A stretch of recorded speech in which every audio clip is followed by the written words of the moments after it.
মঙ্গলবার দিল্লির বিরুদ্ধে চাপের মাঝে আচমকা অধিনায়ক বদলে ফেলে কেকেআর। হ্যাঁ, রাহানে নন, দীর্ঘ খরা কাটিয়ে গত মঙ্গলবার কলকাতা নাইট রাইডার্সকে জয়ে ফিরিয়েছেন সুনীল নারিন। দিল্লির অরুণ জেটলি স্টেডিয়ামে জয়ের গন্ধ পেতেই আচমকা বদলে যায় নাইটদের সেনাপতি। রাহানের বিকল্প হিসেবে ক্যারিবিয়ান অলরাউন্ডার সুনীল নারিনকে দায়িত্ব দিতেই দক্ষ হাতে দিল্লিকে মাঠছাড়া করেন তিনি। আর এরপরই প্রশ্ন উঠছে, তাহলে কি আগামী ম্যাচগুলিতেও সুনীল নারিনকে অধিনায়কের দায়িত্ব দিবে কলকাতা? কলকাতার বিরুদ্ধে দ্বিতীয় ইনিংসে একেবারে রুদ্ররূপ ধরেছিলেন দিল্লির অধিনায়ক অক্ষর প্যাটেল ও ফ্যাফ ডু প্লেসি। আর ঠিক সেই সময় আচমকা চোট পান কলকাতা নাইট রাইডার্সের অধিনায়ক অজিঙ্কা রাহানে।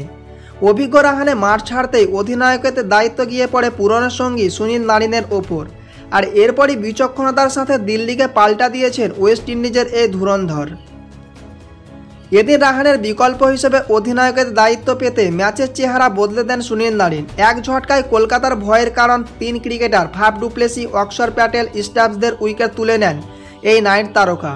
সেই সাথে আক্রমণাত্মক অধিনায়কত্ব দেখিয়ে দিল্লির কোমর ভেঙে দিয়েছেন সুনীল। ম্যাচ শেষে সাংবাদিকদের মুখোমুখি হয়ে সেই কথা সহাস্যে স্বীকার করে নিয়েছেন প্রধান সেনাপতি অজিঙ্কা রাহানে।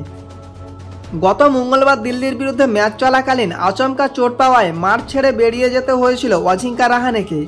এরপর থেকেই প্রশ্ন উঠছে, কেমন আছেন রাহানে, তার চোট কতটা গুরুতর? সম্প্রতি নাইট তারকা অনুকূল রয় জানিয়েছেন, অধিনায়ক রাহানের চোট খুব একটা গুরুতর নয়, খুব শীঘ্রই ফিট হয়ে মাঠে ফিরবেন তিনি। তবে অজিঙ্কা রাহানের চোটের কারণে সুনীল নারিন যে খেলা দেখিয়েছেন তা সত্যিই খুবই প্রশংসাযোগ্য। আর সেই কারণে আগামী ম্যাচগুলিতে তাকে বিকল্প অধিনায়ক হিসেবে ধরে রাখার দাবি উঠছে। কেননা দিল্লির বিরুদ্ধে জিতেও প্লে অফের সমীকরণ কঠিন হয়ে থেকে গিয়েছে কলকাতার। এই যাত্রায় সম্মান রক্ষা করতে হলে আগামী 4 ম্যাচে ভালো ছন্দে থাকতে হবে কলকাতাকে।